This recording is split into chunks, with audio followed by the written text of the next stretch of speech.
네, 우리 하나님의 말씀 보겠습니다. 요한계시록 6장의 말씀입니다. 요한계시록 6장의 말씀을 우리 한 목소리로 합독하시겠습니다. 화면을 따라서 함께 읽겠습니다. 내가 보매 어린 양이 7인 중에 하나를 대시는데 그때 내가 들으니 내 생물 중에 하나가 우레소리같이 말하되 오라 하기로, 이에 내가 보니 흰 말이 있는데 그 탄 자가 활을 가졌고 면류관을 받고 나아가서 이기고 또 이기려고 하더라. 둘째 인을 떼실 때에 내가 들으니 둘째 생물이 말하되 오라 하니 이에 다른 붉은 말이 나오더라. 그 탄 자가 허락을 받아 땅에서 화평을 제하여 버리며 서로 죽이게 하고 또 큰 칼을 받았더라. 셋째 인을 떼실 때에 내가 들으니 셋째 생물이 말하되 오라 하기로, 내가 보니 검은 말이 나오는데 그 탄 자가 손에 저울을 가졌더라. 내가 내 생물 사이로부터 나는 듯한 음성을 들으니 이르되 한 데나리온의 밀 한 대요 한 데나리온의 보리 석 대로다. 또 감람류와 포도주는 해치지 말라 하더라. 넷째 인을 떼실 때에 내가 넷째 생물의 음성을 들으니 말하되 오라 하기로, 내가 보매 청황색 말이 나오는데 그 탄 자의 이름은 사망이니 엄부가 그 뒤를 따르더라. 그들이 땅 4분의 1을 권세를 얻어 금과 흉년과 사망과 땅의 짐승들로서 죽이더라. 다섯째 인을 떼실 때에 내가 보니 하나님의 말씀과 그들이 가진 증거로 말미암아 죽임을 당한 영혼들이 제단 아래에 있어 큰 소리로 불러 이르되 거룩하고 참되신 대주제여, 땅에 거하는 자들을 심판하여 우리 피를 갚아주지 아니하시기를 어느 때까지 하시려 하나이까 하니, 각각 그들에게 흰 두루마리를 주시며 이르시되 아직 잠시 동안 쉬되 그들의 동무 종들과 형제들도 자기처럼 죽임을 당하여 그 수가 차기까지 하라 하시더라. 내가 보니 여섯째 인을 떼실 때에 큰 지진이 나며 해가 검은 틀로 짠 상복같이 검어지고 달은 온통 비같이 되며 하늘의 별들이 무화과 나무가 대풍에 흔들려 썰익는 열매가 떨어지는 것 같이 땅에 떨어지며 하늘은 두루마리가 말리는 것 같이 떠나가고 각 산과 섬이 제자리에서 옮겨지매 땅의 임금들과 왕족들과 장군들과 부자들과 강한 자들과 모든 종과 자유인이 굴과 산 바위의 틈에 숨어 산들과 바위에게 말하되 우리 위에 떨어져 보좌에 앉으신 이의 얼굴에서와 그 어린 양의 진노에서 우리를 가리라. 그들의 진노의 큰 날이 이르렀으니 누가 능히 서리요 하더라. 아멘. 할렐루야. 오늘 3부 예배에 오신 우리 성도님들과 또 가정에서 예배하시는 우리 모든 성도님들 위해 오늘 예배를 통해서 주시는 은혜가 넘치시기를 주님의 이름으로 축복합니다. 우리는 지난주에 이런 코로나와 같이 이런 현상들, 팬데믹 현상이 일어나고 지금 1년 내내 우리가 이 코로나 속에 지냈습니다. 그리고 내년에도 상반기까지는 이어지지 않을까 이런 생각을 해보면서 이것이 단지 하나의 현상으로만 지나가기를 바라는 마음으로만 볼 것이 아니라 이런 현상을 통해서 우리가 하나님께서 이 시대를 분별할 수 있도록 우리에게 말씀해 주셨기 때문에 우리가 말씀을 통해서 이 시대가 어떤 시대인지 우리가 분별하는 것이 필요하겠다라는 생각이 듭니다. 여러분, 그래서 요한계시록은 굉장히 소중한 책입니다. 우리가 요한계시록이 우리에게 겁을 주고 공포를 주는 그런 책으로 생각하는, 오해하는 경우들이 있는데 그렇지 않습니다. 요한계시록을 통해서 우리 주님께서는 교회들을 향하여 위로해 주시고 또 소망을 가지도록 우리에게 말씀하시는 것이죠. 하늘의 비밀에 대해서 알려주시고 그리고 앞으로 일어날 일을 미리 말씀해 주심으로 우리가 시대를 잘 분별하면서 미래를 준비할 수 있도록 그렇게 우리에게 은혜를 주시고자 하나님의 감동으로 기록된 책이 바로 요한계시록입니다. 우리가 지난주에는 어린 양 되신 예수님께서 여러분 그 두루마리를 취하시고 그리고 그 두루마리를 취하시는 그 장면이 어린 양의 즉위식처럼 대관식처럼 하늘과 땅의 권세를 가지시고 좌정하시는 우리 어린 양 되신 예수 그리스도, 그분이 바로 역사의 주관자요 심판자이심을 우리가 살펴보았습니다. 그리고 오늘 본문에서는 어린 양 되신 예수님께서 드디어 인을 떼십니다. 그 인봉한 그 두루마리 책에 인을 떼시면서 심판이 이 땅 가운데 일어나는 그런 현상들이 오늘 본문에 나타나는 것을 보게 됩니다. 이 인을 떼신다는 것이 바로, 인을 떼신다는 의미는 이 인을 떼시는 분이 바로 앞으로 일어날 모든 일의 주관자고 통치자고 이 모든 사건을 통제하시는 분이심을 우리에게 의미하는 거예요. 그래서 오늘은 우리가 인을 뗄 때에 어떤 현상이 일어나는지 이런 현상들을 보기를 원하는데, 여러분, 이 땅에는 많은 역사관들이 있잖아요. 이 땅에서 역사를 바라보는 관점들이 다 달라요. 그래서 유물론적인 역사관이 있고, 또 진화론적인 역사관, 그리고 또 뭐 윤회론적인 역사관, 이런 관점에 따라서 역사를 바라보는 시각들이 다른데, 기독교의 역사관은 뭐냐? 바로 구원의 역사관입니다. 인간이 타락하고 하나님 앞에 범죄함으로 말미암아 인간에게 죽음이 오고, 여러분, 우리가 비참한 상황 속에 들어가게 되었잖아요. 그래서 인류를 구원하고 사람들을 구원하시기 위해서 하나님께서 회복시키시기 위해서 예수 그리스도를 이 땅에 보내시고, 그 회복하고 그 모든 것들을 그 멸망의 자리에서 여러분 구원의 자리로 옮겨가는, 그리고 그 사건들을 기록하면서 앞으로 이 인간의 역사가 어떻게 이어질지를 우리에게 말씀하고 있는데요. 바로 그 구원의 역사가 바로 기독교의 역사관입니다. 그래서 기독교는 하나님 창조가 있잖아요. 창조, 타락, 그렇죠? 그 다음에 예수 그리스도의 대속의 죽으심, 이런 과정을 거쳐서 어디를 갑니까? 완성을 향하여 가는 것입니다. 그래서 예수 그리스도께서 이 땅에 다시 오시는 그날이 바로 재림의 날이고 완성의 날이고, 인간의 역사는 이제 종점에 도착하는 것이죠. 그래서 기독교의 역사관은 구원의 역사관인데 바로 직선론적인 역사관입니다.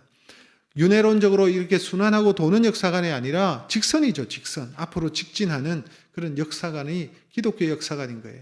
그런 역사관을 우리가 가지고 있고, 그 인을 떼시는 것도 그 과정 속에 한 과정이라는 것이죠. 오늘 예수님께서 인을 떼실 때에 이 땅의 심판이 시작되는 것을 볼 수가 있습니다. 그런데 이 인을 떼는 것은 이 땅의 심판의 시작이지 끝은 아직 아닙니다. 끝은 말씀을 드렸던 대로 여러분, 예수님께서 이 땅에 재림주로 오실 때가 여러분 인간의 역사가 마무리되는 것이죠. 이 땅에 초림하셨죠. 성탄절은 바로 예수 그리스도께서 우리를 구원하시기 위해서 인간의 몸을 입고 오신 초림의 예수 그리스도시라면, 우리가 여러분 성탄절을 맞이하면서 무엇을 대망합니까? 바로 예수 그리스도의 재림을 대망하는 거예요. 다시 오실 그 주님을 소망하고 바라보는 것입니다. 그래야 여러분 구원이 완성이 되기 때문에 그렇습니다. 오늘은 역사의 주관자 되시는 예수님께서 인을 떼실 때에 이 심판이 시작되는데, 이 종말의 역사가 시작되는 것을 의미하죠. 어떤 현상들이 일어나는지. 그래서 오늘 이 시대를, 오늘 우리가 살아가는 이 시대에 우리가 비교하면서 우리가 이런 시대에 살고 있구나라고 진단하고 우리가 준비해야 된다는 것입니다. 오늘 인을 뗄 때 보니까 1절에서 8절까지의 여러분 첫 번째 인, 두 번째, 세 번째, 네 번째까지 인을 떼는 장면이 쭉 나옵니다. 1절의 말씀을 우리 같이 한번 먼저 보겠습니다. 내가 봄에 어린 양이 7인 중에 하나를 떼시는데, 그때에 내가 들으니 내 생물 중에 하나가 우레소리같이 말하되 오라 하기로, 그럽니다. 내가 봄에라고 하니까 사도 요한이 바라보니까, 여러분 사도 요한이 5장에서는 하늘 보좌를 보았죠. 하늘에서 울려 퍼지는 그 찬양을 들었고, 어린 양 되신 예수 그리스도께서 그 두루마리를 취하시고 여러분 저기하시는 그런 모습들을 보았다면, 이제 내가 봄에 하니까 환상이 바뀝니다. 어떤 장면으로 바뀌냐 하니까 어린 양이 인을 떼시는 장면으로 바뀌는 거예요. 인을 떼심으로 심판의 역사가 진행되는 것을 우리에게 보여줍니다. 그래서 1절에서 8절까지 우리가 살펴보면 인을 뗄 때마다 말들이 나타나는 것을 볼 수가 있죠. 그렇죠? 네 종류의 말들이 나타납니다. 첫 번째 인을 떼니까 흰 말을 탄 자가 나타나고, 두 번째 인을 떼니까 붉은 말을 탄 자가 나타나고, 세 번째 인을 떼니까 검은 말을 탄 자가 나타나고, 네 번째 인을 떼니까 청황색 말을 탄 자가 나타나는 것을 보게 됩니다. 이러한 환상들이 하나의 시리즈처럼 이렇게 보여지죠. 전체가 하나의 그룹으로 되어져 있는 것을 보게 되고, 이 인을 뗄 때에 나타나는, 이들이 나타날 때에 종말의 징조들이 나타나는 거예요. 재난들이 나타나는 것을 볼 수가 있습니다. 먼저 첫 번째 흰말이 나타나는데 2절의 말씀을 우리 같이 한번 읽겠습니다. 이에 내가 보니 흰말이 있는데 그 탄 자가 활을 가졌고 면류관을 받고 나아가서 이기고 또 이기려고 하더라. 흰말을 탄 자가 나타나요. 근데 이 흰말을 탄 자는 누구를 의미할까요? 흰말을 탔다. 그러면 누구를 연상해야 됩니까? 보통은 예수님이다 이렇게 생각을 합니다. 흰말을 타고 면류관을 가졌고 나가서 이기고 또 이기려고 하더라. 예수님인데? 이렇게 우리가 생각해 볼 수 있는데, 여러분 그도 그럴 것이 계시록 19장에 보니까 우리 예수님께서 백마를 타시고 나타나고 철장의 권세를 가지고 땅을 심판하시는 그런 내용도 나타나거든요. 그래서 흰말을 탔다는 말은 예수님이라고 생각할 수 있는데, 사실은 흰말을 탄 자는 메시아가 아니고요, 예수님이 아니고, 여기서 나타나는 흰말을 탄 자는 메시아적 야심을 가진 적그리스도를 의미하는 것입니다. 왜 그러냐 하니까, 여러분 문맥과 내용을 자세히 살펴보면 예수님이 아니라 적그리스도구나 라는 생각을 우리가 할 수가 있어요. 흰말을 탄 자가 어떻게 나타납니까? 인을 떼고 난 다음에 네 생물 중에 하나가 큰 소리로 우레소리를 내었다 그러죠. 우레소리처럼 큰 소리로 오라 이렇게 명령하는 내용이 나타납니다. 그럴 때 흰말을 탄 자가 딱 등장을 하거든요. 그런데 생각을 해보십시오. 흰말을 탄 자가 예수님이라면 인을 떼시는 분이 예수님이고 심판주가 되시는 분이 예수님이신데, 네 생물 중에 하나라는 것은, 네 생물은 영계를 움직이는 여러분 수종자에 불과합니다. 천사장 정도 되는지 모르겠는데 영계를 움직이는 수종자예요. 주님의 말씀에 순종하는 수종자인데 어떻게 감히 만왕의 왕이신 예수님을 보고 오라 가라 이렇게 얘기할 수 있습니까? 문맥상 맞지 않는 거예요. 오라 하니까 여러분 흰말을 탄 자가 나타나고 있죠. 그리고 여러분 이 말을 탄 자들은 계속해서 다른 붉은 말을 탄 자, 검은 말을 탄 자가 나타나는데, 이들이 허락을 받아서 심판을 수행하고 있다는 것을 보게 되는 거예요. 그래서 문맥상 예수님이 흰말을 탄 자가 아니라는 것입니다. 네 생물 중에 하나가 오라 하면 흰말을 탄 자가 나타나고, 그 다음에는 붉은 말, 그 다음에는 검은 말, 그 다음에 청황색 말이 나타나는, 다 허락을 받아서 허락하에 심판을 수행하는 거예요. 그래서 이들이 말을 타고 나아갈 때마다 이 세상에 여러분 심판이 임하고 재앙이 나타나는 것을 볼 수가 있는 거예요. 그러므로 흰말을 탄 자가 우리가 생각하는 어린 양 되신 예수 그리스도, 구원자이신 예수 그리스도가 아니라 재앙이 나타난 재앙이라는 거예요. 그러면 누구냐? 흰말을 탄 자의 정체는요, 이 메시아적인 야심을 가진, 우리를 유혹하고 현혹해 하는 거짓 선지자 적그리스도라는 것을 말하는 것입니다. 이들은 예수님처럼 가장하여서 거짓 평화를 외치는 적그리스도인 거예요.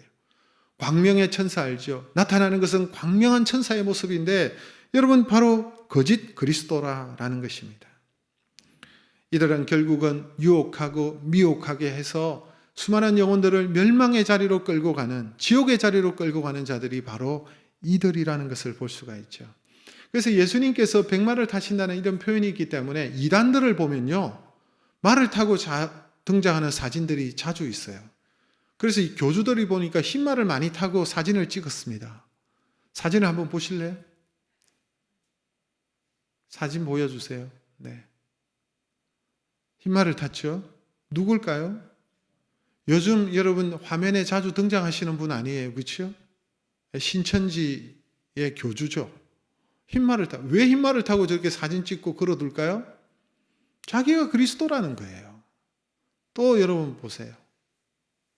저 사람은 누군지 오래된 사진이죠. 왜냐하니까 저분은 이미 죽었어요. 근데 여러분 아직도 저 사람이 세운 기관은 살아 있습니다. 하나님의 교회. 하나님의 교회의 교주였던 안상홍이라는 사람이죠. 저 사람은 죽었어요. 죽고 난 다음에 그의 아내, 실제적인 아내는 아닌데 자신이 영적 신부다, 안산홍의 영적 신부다. 그래서 여러분 안산홍은 하나님의 아버지고 자기는 하나님 어머니다, 이렇게 얘기하면서 말하는 그런 이단이 있죠. 그게 바로 하나님의 교회라는 간판을 쓰고 나타납니다. 다 여러분 흰말을 타고 이렇게 나타나는 모습을 보이는 것은 자기가 그리스도다라는 것이죠. 근데 거짓 선지자들인 거예요. 성경은 여러분 여러 곳에서 종말의 징조에 대해서 적그리스도를 설명하고 있습니다. 데살로니가 후서 2장 3절 말씀 우리가 읽어볼까요? 누가 어떻게 하여도 너희가 미혹되지 말라. 먼저 배교하는 일이 있고 저 불법의 사람 곧 멸망의 아들이 나타나기 전에는 그 날이 이르지 아니하리니. 고린도후서 11장 14절도 같이 읽습니다. 이것은 이상한 일이 아니라 사단도 자기를 광명의 천사로 가장하나니. 우리 예수님도요, 이 땅에서 사역을 하시면서 제자들에게 앞으로 나타날 그 종말의 징조들을 많이 말씀해 주셨죠. 대표적으로 마태복음 24장이 종말장입니다. 24장에 보면 예수님께서 이런 말씀을 하십니다. 24장 3절, 4절, 5절 읽습니다. 예수께서 감난산 위에 앉으셨을 때에 제자들이 조용히 와서 이르되 우리에게 이르소서 어느 때에 이런 일이 있겠사오며 또 주의 임하심과 세상 끝에는 무슨 징조가 있사오리까? 예수께서 대답하여 이르시되 너희가 사람의 미혹을 받지 않도록 주의하라. 많은 사람이 내 이름으로 와서 이르되 나는 그리스도다 하여 많은 사람을 미혹하니라. 보세요. 이런 일들이 일어난다는 것입니다. 이 흰말을 탄 자는 메시아적 야심을 가진 적그리스도. 이 적그리스도 밑에 여러분 수많은 졸개들이 있는 거예요. 거짓 선지자들이 있고 이단들이 나타나고 그렇다는 것입니다. 종말의 징조 가운데 첫 번째의 징조가 뭐냐? 이런 거짓 그리스도인들이 그리스도가 출현한다는 거예요. 우리나라에도 여러분 이런 거짓 그리스도인들이 많은데 전 세계적으로 얼마나 많겠습니까? 빈번하게 이런 일들이 일어나고 있는 것입니다. 마지막으로 갈수록 이런 일들이 점점 더 많아질 것이니까 미혹되지 마시고 우리가 하나님의 말씀으로 잘 무장되어져서 이단들을, 이 거짓의 영들을 분별할 줄 알아야 될 줄로 믿습니다. 두 번째는 여러분 붉은 말이 나타나죠. 3절과 4절에 나오는데 또 읽어볼까요? 둘째 인을 떼실 때에 내가 들으니 둘째 생물이 말하되 오라 하니 이에 다른 붉은 말이 나오더라. 그 탄 자가 허락을 받아 땅에서 화평을 제하여 버리며 서로 죽이게 하고 또 큰 칼을 받았더라. 붉은 말이 나타나는데 붉은 말을 탄 자의 특징은 뭡니까? 큰 칼을 받았더라. 이 큰 칼을 받는 의미가 무엇입니까? 큰 칼은요, 살상무기예요. 칼은 사람을 죽이잖아요. 이건 뭘 의미하느냐? 분열과 전쟁을 말하는 것입니다. 서로 죽이는 일을 말하는 것입니다. 피비린내 나는 전쟁이 일어나는 것을 말하는 것입니다. 이게 바로 여러분 전쟁이 일어나고 하는 것이 종말의 징조라는 것이죠. 마태복음 24장 6절에도 뭐라고 말하고 있습니까? 난리와 난리 소문을 듣겠으나 너희가 삼가 두려워하지 말라. 이런 일이 있어야 하되 아직 끝은 아니니라. 여러분 앞으로 전쟁이 일어나면요, 큰 전쟁이 일어나면 어떻게 보면 지구 전체가 망할 수도 있습니다. 아주 큰 여러분 그 전쟁의 피해나 규모가 엄청날 것입니다. 지금도 크고 작은 여러분 수많은 내전들이 여러분 나라마다 여러분 그런 가난한 나라가 그런 경우가 더 많은 것 같은데 이 내전들이 일어나는 것을 볼 수가 있습니다. 반군들이 있고요, 정부군이 있고 서로 싸우고 죽이고 하는 일들이 일어나잖아요. 그래서 여러분 난민들이 발생하죠. 지금 난민들이 얼마나 많이 일어나는지 모릅니다. 그래서 여러분 이 난민들이 어디를 가려고 합니까? 유럽으로 들어가려고 하고 하니까 여러분 유럽의 나라들이 봉쇄하고 못 들어오게 만들고 이 난민들로 인해서 지금 홍역을 앓고 있습니다. 왜 그렇습니까? 살 수 없기 때문에, 살기 위해서 그런 거예요. 아프리카에도 난민이 많이 발생하고 중동 지역에도 여러분 너무 많은 난민들이 지금 일어나고 있잖아요. 살기 위해서 그렇습니다. 여러분 우리가 그런데 기억해야 될 사실은요, 이런 일들이 제멋대로 일어나는 게 아니라 오늘 4절에 보니까 허락을 받아 이런 표현이 있습니다. 허락을 받아. 누구의 허락을 받는 거예요? 하나님께서 허락하셔야만 이런 일이 일어나는 것입니다. 주님께서 허락하지 아니하시면 어떤 일도 이 땅에 일어날 수가 없습니다. 전쟁은 비극이죠. 이 비극적인 수많은 크고 작은 전쟁을 통해서 여러분 주님께서는 이 세상을 국지적으로 심판하시는 거예요. 전쟁을 통해서 심판하시는 거예요. 그런데 하나님의 주님의 통제 아래 있죠. 우리가 이런 상황들을 보면서 믿음의 사람들을 하나님께서는 영적인 잠을 깨우시는 거예요. 이런 여러분 난리와 재난들이 일어날 때마다 우리가 깨닫고 마지막 때의 징조임을 알고 깨달아야 되는 것입니다. 역사의 배후에 우리 주님께서 통제하고 있다라는 사실을 기억하십시오. 그 다음에 여러분 세 번째 인을 뗄 때에 검은 말이 나타나죠. 우리 5절과 6절을 읽어보겠습니다. 셋째 인을 떼실 때에 내가 들으니 셋째 생물이 말하되 오라 하기로 내가 보니 검은 말이 나오는데 그 탄 자가 손에 저울을 가졌더라. 내가 내 생물 사이로부터 나는 듯한 음성을 들으니 이르되 한 데나리온 밀 한 대요 한 데나리온의 보리석대로다. 또 감람류와 포도주는 해치지 말라 하더라. 세 번째는 검은 말이 나타나는데 검은 말을 탄 자는 손에 뭘 쥐고 있어요? 저울입니다. 저울. 저울은 무언가를 측량하고 달아보기 위해서 사용하는 기구지 않습니까? 여러분 붉은 말이 지나갈 때에 분열과 전쟁의 역사가 일어났습니다. 그 다음에 검은 말을 탄 자가 나타나죠. 이게 자연스러운 게요, 여러분, 전쟁이 일어나면 젊은 사람들이 동원되고 차출되고 전쟁에 참여하게 되죠. 그래서 젊은 사람들, 남자들이 다 나가버리면 노동력이 부족하게 되죠. 그리고 여러분, 전쟁이 일어나면 땅이 황폐하게 되지 않겠습니까? 그러면 자연스럽게 어떤 일이 일어나면 기근이 일어나는 것입니다. 식량이 부족하는 현상이 일어나는 것입니다. 일할 사람도 없지, 땅은 황폐하지, 식량 부족이 일어나는 거예요. 자연스럽게. 그래서 여러분, 전쟁 후에 검은 말을 탄 자가 저울을 가졌다는 이 말은 식량 부족으로 인하여 저울에 달아서 배급하는 절박한 상황을 지금 묘사하고 있는 거예요. 한 데나리온의 밀한대요, 한 데나리온의 보리석대로다. 데나리온은요, 하루 종일 열심히 일해야 받을 수 있는 그런 품삯이다, 이렇게 보시면 되는데, 여러분, 오늘 보니까 밀한대고 보리석대고 이렇게 하는데, 이것은 시세의 8배, 16배 정도 아주 높은 가격을 의미한다고 합니다. 그러니까 여러분, 돈이 있어도 식량 부족이 일어나니까 죗값을 주고 살 수가 없는 거예요. 여러분, 이번에 코로나 팬데믹 현상이 일어나면서 2.5단계에서 3단계로 격상시킨다 이렇게 하니까 벌써 여러분, 마트의 문이 닫힐까봐 사재기하고 라면 사놓고 이렇게 하잖아요. 나중에 살 수 없는 그런 상황이 될까봐. 나중에 여러분, 정말 이 식량 부족의 현상 때문에 나라들끼리 전쟁을 할 수도 있습니다. 여러분, 성경은 전 세계적인 기근을 예언하고 있습니다. 예수님의 마지막 재림의 징조 가운데 하나가 무엇입니까? 바로 기근이에요. 미국처럼 잘 사는 나라, 저 유럽처럼 여러분, 아주 우리나라도 마찬가지지만 먹고 사는 문제에 대해서 큰 어려움이 없고 풍요를 누리고 있지 않습니까? 근데 사실상 우리가 알아야 될 것은 지구에 여러분 10억 가까이 되는, 10억보다도 훨씬 많은 사람들이 굶주림에 있다는 사실을 우리가 알아야 돼요. 그리고 매년 400만 명이 넘는 사람들이 아사 상태로 굶어 죽습니다. 그리고 여러분, 식량난을 겪고 있는 정도가 어느 정도냐? 전 세계 65%가 식량난을 겪고 있어요. 먹기는 먹어도 부족하게 먹는 상황이라는 거예요. 그 가운데 죽어가는 사람, 못 먹는 사람, 수많은 사람들이 있지 않겠습니까? 아마도 여러분, 이번에 코로나19 사태로 말미암아 이런 여러분 극심한 이 식량의 문제가 더욱더 확대되고 있을 것이다. 우리가 충분히 예측할 수 있는 거예요.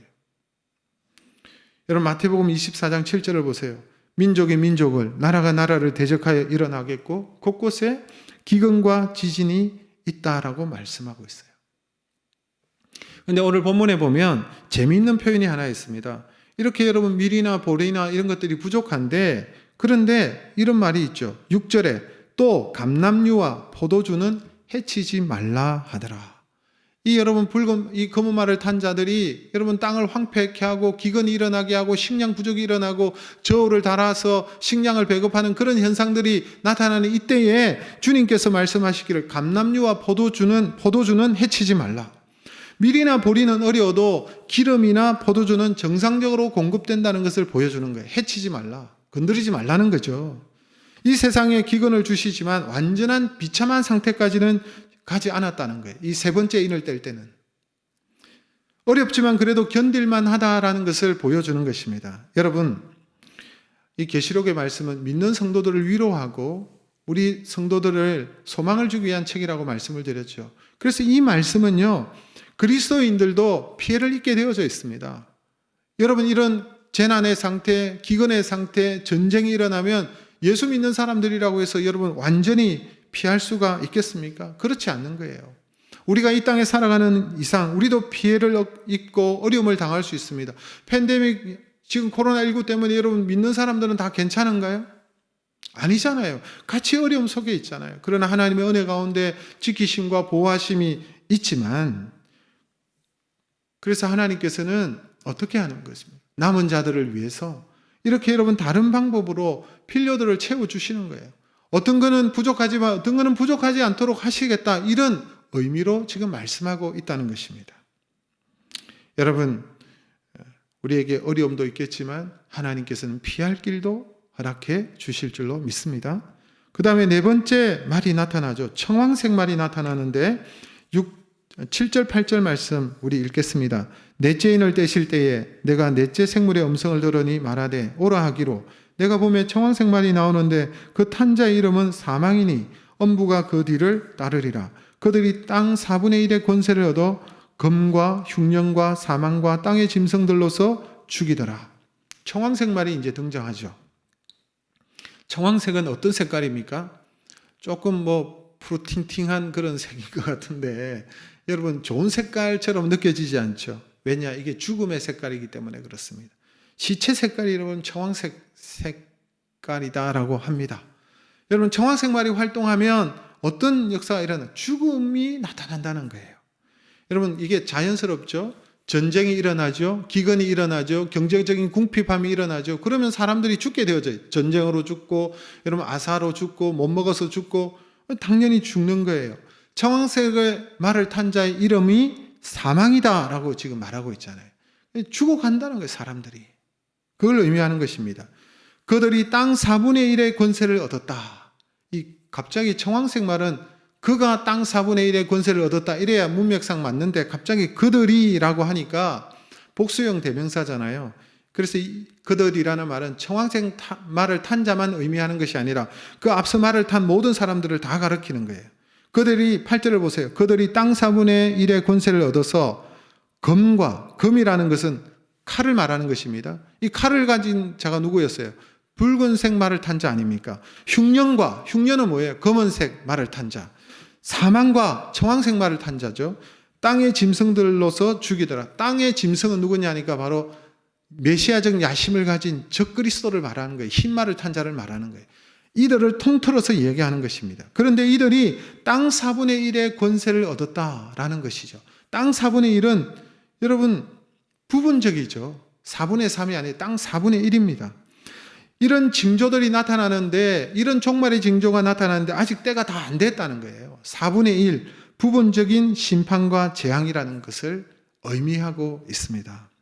여러분 계시록에서 지금 주님께서 인을 떼시면서 이 심판의 역사가 진행되고 있습니다. 그런데 이게 국지적이죠. 4분의 1에만 해당된다는 거예요. 그런데 인 시리즈, 인 재앙이 끝나고 난 다음에 그 다음 또 재앙이 이어지는데 나팔 재앙이 나타납니다. 나팔 재앙이 나타나고 그 다음에 대접 재앙이 나타나거든요. 대접 재앙이 끝나면서 완전히 이 세상이 완전히 심판을 당하고 예수 그리스도께서 다시 재림하시는 모습이 나타나는데요. 그런데 점점점 심화돼요. 지금은 4분의 1의 권세를 받았지만요. 이 나중에 나팔이 울려 퍼지면 심판의 나팔이 울려 퍼지면 3분의 1의 권세를 받아서 활동합니다. 그리고 대접 재앙이 일어나면요. 전 세계적으로 확대되는 것을 보게 됩니다. 그래서 주님의 그 심판과 주님의 그 역사들이 여러분 점점점 강도가 커진다는 것을 우리가 생각해야 되는 거예요. 그래서 우리가 이런 말씀을 통해서 여러분 지금 우리가 어떤 시점에 우리가 놓여져 있느냐, 어떤 시대에 우리가 살아가고 있느냐라는 것을 우리가 판단해 볼 수 있겠죠. 전 세계에 여러분 재앙이 일어납니까? 안 일어납니까? 일어나고 있습니다. 흰말을 탄 자가 활동하고 있습니까? 활동하고 있습니다. 여러분 붉은 말을 탄 자가 활동하고 있습니까? 예, 이미 활동하고 있습니다. 여러분 검은 말을 탄 자는요? 네, 활동하고 있어요. 지금 여러분 식량난을 겪고 있는 퍼센테이지가 65%라니까요. 그러면 더 여러분 지금 인의 재앙들이 나타난 것보다 더 심화되어져 있구나라는 것을 우리가 좀 생각해 볼 수 있지 않을까요? 이런 재앙들이 여러분 세계에 영향을 미치고 있는데 아직은 끝이 아니다는 것입니다. 앞으로 이런 재앙들이 더욱더 강도가 심해질 것이다. 그런데 여러분 예수 믿는 사람들은 주님께서 두려워하고 무서워하라고 이 말씀하시는 게 아닙니다. 이런 일이 있으니까 너희들이 이 시대를 잘 분별하라는 의미입니다. 주님께서는 주님께 속한 자들을 지키시고 보호하시는 분이십니다. 그래서 두려워할 필요가 없어요. 그 다음에 여러분 5번째 인을 떼는 장면이 나타나고 있죠. 5번째 인을 뗄 때는 조금 내용이 달라집니다. 첫 번째와 네 번째까지는 말을 탄 자가 나타나는데 5번째 인을 뗄 때는 다른 사람들이 나타납니다. 우리 다시 9절과 10절의 말씀을 읽겠습니다. 5째 인을 떼실 때에 내가 보니 하나님의 말씀과 그들이 가진 증거로 말미암아 죽임을 당한 영혼들이 제단 아래에 있어 큰 소리로 불러 이르되 거룩하고 참되신 대주제여 땅에 거하는 자들을 심판하여 우리 피를 갚아주지 아니하시기를 어느 때까지 하시려 하나이까 하니. 5째 인을 떼니까 누가 나타납니까? 누구 같아요? 여러분 이들이 하나님의 말씀을 전하다가 예수 그리스도를 증거하다가 죽임을 당한 자들이다. 이런 표현이 나타나고 있죠. 순교자들을 말하는 거예요. 하나님 말씀 전한 신실한 종들이죠. 복음을 전했던 신실한 종들이죠. 그런데 이들이 죽임을 당했다는 거예요. 순교했다는 것입니다. 이들이 지금 제단 아래에서 주님을 향하여서, 심판자이신 주님을 향해서 지금 호소하고 있는 내용이 나타납니다. 뭐라고 호소하고 있습니까? 속히 이 땅을 심판하셔서 우리의 핏값을 갚아주십시오라고 말하는 거예요. 우리의 핏값을, 우리의 억울한 죽음을 주님 알아주시고 이것을 신원하여 주시고 핏값을 갚아달라라는 거예요. 왜 이런 호소를 하고 있을까요? 이미 여러분 심판이 진행되고 있잖아요. 심판이 진행되고 있으면 좀 기다리면 되는데, 그런데 여러분 이 순교자들이 생각해 보니까 하나님의 심판이, 주님께서 이 심판을 하시는데 아직 부분적인 거예요. 4분의 1 정도밖에 안 되고 심판이 더디죠. 더디니까 이들이 지금 호소하는 것입니다. 빨리 하나님께서 심판하셔서 우리의 핏값을 갚아달라라는 것이죠. 여러분 세상을 향한 심판은요, 구원받은 하나님의 백성들에게는 여러분 복된 소식입니다. 여러분 세상은 심판을 당하지만 우리는 구원의 소리라는 거예요. 지난주에도 말씀을 드렸지만 여러분 그 애굽 땅에 임했던 그 10가지의 재앙은 바로 왕과 애굽 사람들에게는 심판이었지만 이스라엘 백성들은 출애굽이잖아요. 구원이잖아요. 그걸 말하는 거예요. 그래서 여러분 이 심판을 당한, 순교를 당한 이들이 주님께 호소하는 거예요. 속히 심판이 이루어지고 우리의 핏값을 갚아달라. 그렇게 말씀하고 있는 것이죠. 그때 주님께서 대답하십니다. 뭐라고 대답하시느냐? 11절의 말씀이죠. 이어서 말씀하시는데 같이 읽습니다. 각각 그들에게 흰 두루마기를 주시며 이르시되 아직 잠시 동안 쉬되 그들의 동무종들과 형제들도 자기처럼 죽임을 당하여 그 수가 차기까지 하라 하시더라. 주님께서 심판을 진행하고 계시는데 이들에게 하시는 말씀이 뭐냐? 좀 더 쉬고 있어라. 좀 더 기다려라. 그런 말씀을 하고 계신 것입니다. 위로하시면서 조금만 더 참고 기다리라. 내가 곧 그렇게 하겠다. 그런데 뭐가 차기까지 하라라고 말씀하시죠? 여러분 자기처럼 죽임을 당하여, 여기 자기는 예수님을 말하면 예수님도 죽임을 당하셨잖아요. 우리를 구원하시기 위해서. 그렇게 당하기까지, 그 수가 차기까지, 순교자의 수가 차기까지 조금만 더 기다려라라는 것입니다. 지금 신실한 주의 종들이 복음의 열정을 가지고 주님의 말씀을 따라서 열심히 전하고 있으니까 그들이 다 전하게지면 그때가 되면 끝이 오겠다. 그때까지만 참아라. 여러분 그들이 복음을 전하다가 어쩔 수 없이 순교를 당하는 경우들이 있습니다. 근데 우리가 생각하면 요즘 시대에 무슨 순교가 있나? 이전에 로마 시대에 압제를 당할 때에 믿는 성도들이 여러분 원형 경직장에 끌려가가지고 사자의 밥이 되고 예수 그리스도를 믿음을 굽히지 아니하고 예수 그리스도를 믿고 따르고 황제 숭배를 거부하고 이런 자들이 죽었지. 그때 순교자가 있지. 지금은 그렇습니까? 라고 하는데 여러분 아십시오. 지금이 훨씬 더 순교자가 많다는 사실을 여러분 기억하십시오. 여러분 우리는 평화롭게 예수 그리스도를 믿고 있지만 지금 세상의 곳곳에 예수 그리스도를 믿기 때문에 핍박을 당하고 고난을 당하고 복음을 전하고 여러분 예수 그리스도를 믿는다는 것 때문에 직장에서 쫓겨나가고 여러분 버림을 당하고 여러분 죽임을 당하는 자들이 얼마나 많은지 모릅니다. 그 시대보다 여러분 압제를 당했던 그 시대보다 지금이 훨씬 더 여러분 많습니다. 그런 통계들이 여러분 많이 나오죠. 여러분 주님께서 말씀하십니다. 잠시 쉬어라. 아직 때가 되지 않았다. 아직은 순교자들의 수가 차지 않았다. 계속해서 순교자들이 발생한다는 의미인 거예요. 왜 그렇습니까? 아직도 구원받아야 될 백성들이 남아있기 때문에, 아직도 택한 백성들이 남아있기 때문에 그들을 다 구원하시기 위해서는 어쩔 수 없이 신실한 주의 종들의 그 죽음이 그들의 핏값이 필요하기 때문에 그런 것입니다. 그 순교자의 수가 차기까지 참고 기다려달라는 것이죠. 마태복음 24장 14절 말씀 같이 읽겠습니다. 이 천국 복음이 모든 민족에게 증언되기 위하여 온 세상에 전파되리니 그제야 끝이 오리라. 언제 끝이 옵니까? 복음이 땅끝까지 전거되었을 때, 그때 끝이 온다는 것입니다. 그럴 때에 주님께서는 이 순교자들의 핏값을 갚아주실 거예요. 그들의 죽음이 헛되지 않도록 하시고 높여주시고 그들에게 하나님께서 아름다운 면류관으로 씌워주실 것입니다. 그때까지 인내하고 기다리고 참아라라고 말씀하시는 거예요. 그 다음에 여러분, 여섯째 인을 떼는 장면이 나타납니다. 이 여섯째 인을 뗄 때에 주님은 앞으로 일어나게 될 본격적인 자연 재난에 대해서 지금 말하고 있는 거예요. 여섯째 인은 우리 12절에서 14절까지 같이 읽겠습니다.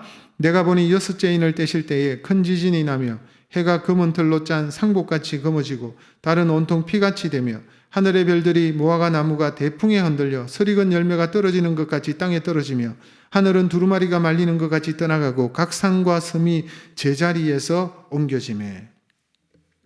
오늘 이 본문의 말씀을 해석을 하는데 어떤 사람들은 이걸 영적으로만 해석합니다. 뭐냐, 해가 어두워진다는 것은 하나님의 진리의 말씀이 어두워진다는 것이다. 달이 어두워진다는 것은 밤을 밝히던 이 세상을 비추는 하나님의 교회가 쇠퇴하는 것을 말하는 것이다. 별이 떨어진다는 것은 말씀을 맡은 주의 종들이 타락하여서 무너지는 것을 말하는 것이다. 이런 식으로 영적인 해석을 합니다. 물론 이 해석도 완전 틀린 해석은 아닙니다. 이런 해석도 가능할 것입니다. 그러나 저는 그런 해석보다는 자연재해 쪽에 좀 더 무게를 둡니다. 왜? 하나님 분명히 말씀하셨거든요. 마지막 때가 되면 이 자연의 변화, 자연의 재해에 대해서도 종말의 심판으로서, 징조로서 말씀해 주셨기 때문에 그래요. 성경의 곳곳에 보세요. 요한계시록 곳곳을 보시면 종말의 징조로 이 자연재해를 말하는 거예요. 누가복음 21장 11절 같이 읽겠습니다. 곳곳에 큰 지진과 기근과 전염병이 있겠고 또 무서운 일과 하늘로부터 큰 징조들이 있으리라. 여러분, 곳곳에 큰 지진이 일어난다 그랬어요. 그리고 기근이 있겠다 그랬어요. 전염병이 있겠고, 여러분 우리가 지금 겪고 있지 않습니까? 오늘 여러분 21세기를 살아가는 우리에게 가장 큰 재난이 이번에 이 재난이 아닐까? 이 전염병입니다. 여러분, 이런 일이 있겠고 무서운 일과 하늘로부터 큰 징조들이 있다는 거예요. 여러분, 해가 검어지고 달이 여러분 어떻게 된다는 것입니까? 달이 온통 피같이 되고 별들이 떨어지고 이런 현상들이 일어난다. 이 자연재해라는 거예요. 여러분, 이게 뭐 설명이 될지는 모르겠지만요, 미세먼지가 너무 심한 경우에 어떻게 되면 해가 보입니까? 해가 검게 보이는 거예요. 밝게 보이는 게 아니에요. 남극과 북극의 얼음들이 여러분 녹고 있고 해수면이 높아지고 있고 기온의 변화들이 생기고 전염병이 일어나고 처처의 재난이 일어나고 그 재난의 강도가 여러분 강하죠. 너무너무 강한 거예요. 계시록에서 반복적으로 보여주는 심판의 징조가 이것입니다. 자연재해를 통해서, 이 자연을 통해서 하나님께서 심판하시는 거예요. 그런데 여러분, 인재앙을 뗄 때보다는요, 나팔 재앙이 있을 때, 그 다음에 대접 재앙이 이어질 때 더 그 강도가, 자연의 재해의 강도가 심해집니다. 사람들은 마지막 날까지 이 세상의 하늘과 땅과 이 바다가 이 모든 것이 영원할 것처럼 생각하는데 그렇지 않습니다. 마지막 때가 되면 한순간에 이 세상이 사라지고, 오늘 보니까 두루마기처럼 말려버린다, 이런 표현도 있잖아요. 여러분, 베드로는 뭐라고 말했습니까? 이 세상은 불사르기 위해서 보존되어졌다.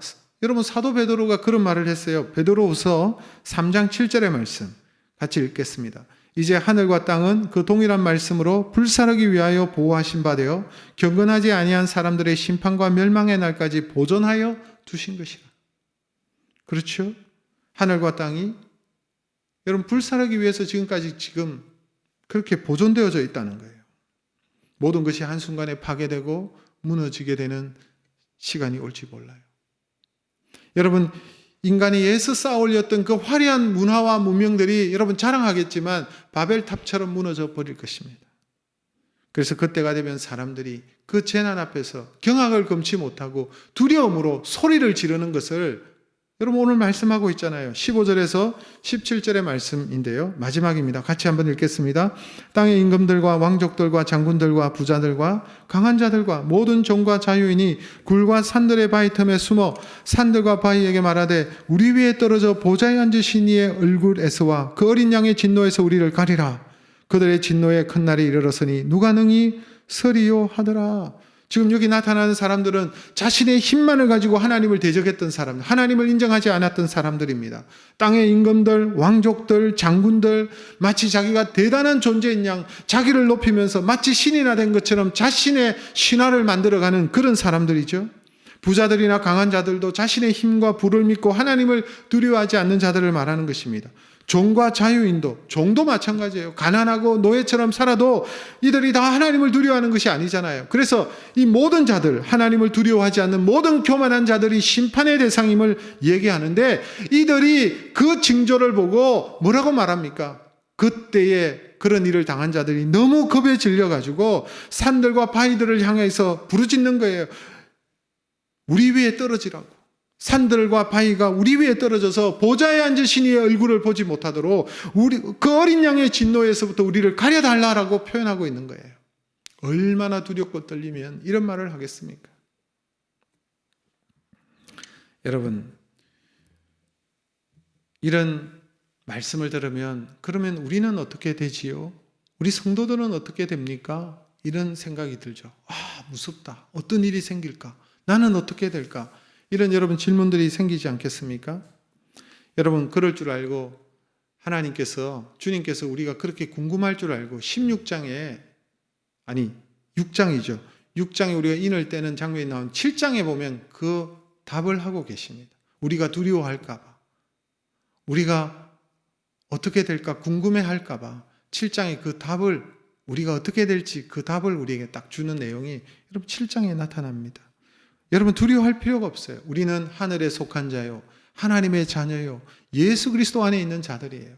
여러분, 하나님께서 다스리고 통치하시고 심판하시는데, 우리 주님이 심판주이신데 그 가운데 믿는 자들을 주님께서 보호하지 않겠습니까? 지켜주시고 보호하시고 피할 길을 주시고, 또 하나님께서 구원받은 자들, 그 구원의 인침을 받은 자들을 보호하시는 내용이 나타나기 때문입니다. 그래서 여러분, 이런 현상을 보고 두려워하실 필요가 없어요. 단지 이런 현상을 보면서 종말의 진조임을 알고 우리의 믿음을 더욱더 예수 그리스도, 반석되신 예수 그리스도 위에 우리의 믿음을 더욱더 세워야 되는 것이죠. 다른 것을 믿고 신뢰하는 것이 아니라 예수 그리스도만을 바라보고 예수 그리스도께서 우리의 소망이시고 예수님이 이 역사의 주관자시고 심판주이시구나, 이것을 우리가 분명히 해야 된다는 것입니다. 말씀을 맺습니다. 오늘 6장의 인재앙을 통해서 세상에 임하게 될 그 종말의 역사가 시작되고 그 징조가 무엇임을 우리에게 밝혀주고 있습니다. 이미 이러한 현상들이 우리 눈앞에 나타나고 있습니다. 심화되고 있습니다. 더 강해지고 있습니다. 이런 징조들 앞에서 우리는 두려워할 필요가 없고 이 시대를 잘 분별하면 되는 것입니다. 여러분, 흰말을 탄 이 적그리스도가 출현하여서 믿음의 사람들을 미혹하고 유혹할 때 이들이요, 안 믿는 사람은 잘 안 건드려요. 믿는 사람들을 유혹하고 무너뜨리죠. 왜 그렇습니까? 적그리스도가 그렇게 하기 때문에 그런 거예요. 그래서 여러분, 그렇게 할 때 우리는 미혹을 받지 않기 위해서 하나님의 말씀으로 잘 무장되어져 있어야 되는 거예요. 영적인 분별력이 있어야 되는 것입니다. 겉으로 볼 때는 여러분 화려하고 아름다운 천사처럼 보일 수도 있어요. 그래서 분별할 줄 알아야 된다는 거예요. 그리고 여러분, 이런 일이 일어날 때에 두려워하거나 여러분 낙담하거나 할 필요가 없어요. 믿음을 끝까지 지키고 우리가 할 일은 예수 그리스도께 소망을 두면서 인내하는 것입니다. 주님 앞에 엎드려 기도하는 것입니다. 그리고 여러분, 우리가 해야 할 일이 무엇입니까? 천국 복음이 온 세상에 전파되도록 이 복음이 땅끝까지 전파되는 일에 우리 모든 사람들이 예외 없이 힘써야 되는 것이죠. 그래서 여러분, 우리가 선교하고 전도하는 일에 등한히 할 수 없어요. 이 일들이 이루어져야 끝이 오기 때문에, 우리 주님께서 재림하시기 때문에 지금 여러분 순교자들이 호소하고 신원하고 있습니다. 언제까지 우리를 그냥 두십니까? 라고 호소하고 있습니다. 우리 주님의 마음도 급하신 거예요. 주님도 속히 믿음의 사람들을, 남아있는 자들을 구원하시기를 원하는 거예요. 온 세상 땅끝까지 복음이 전거되기를 주님께서 원하고 계시는 거예요. 그렇다면 여러분, 교회의 가장 주된 사명이 무엇입니까? 복음을 전하는 일이다라는 것을 우리가 분명히 알 수 있습니다. 그래야 구원의 완성이 이루어지기 때문에 그렇습니다. 그러므로 저와 여러분은 이 시대를 잘 분별하고 여러분, 이 시대를 잘 준비하는 그런 분별력이 있는 지혜로운 성도님들이 되시고, 우리의 소망은 하늘에 두시고 이 땅에 두는 것이 아니라 하늘에 두시고 복음을 전하는 일에 힘쓰고 한 사람도 낙심하지 않고 낙담하지 않고 실패하지 않고 승리하는 우리 열린 하늘문교회 모든 성도님들 되시기를 주님의 이름으로 축복합니다.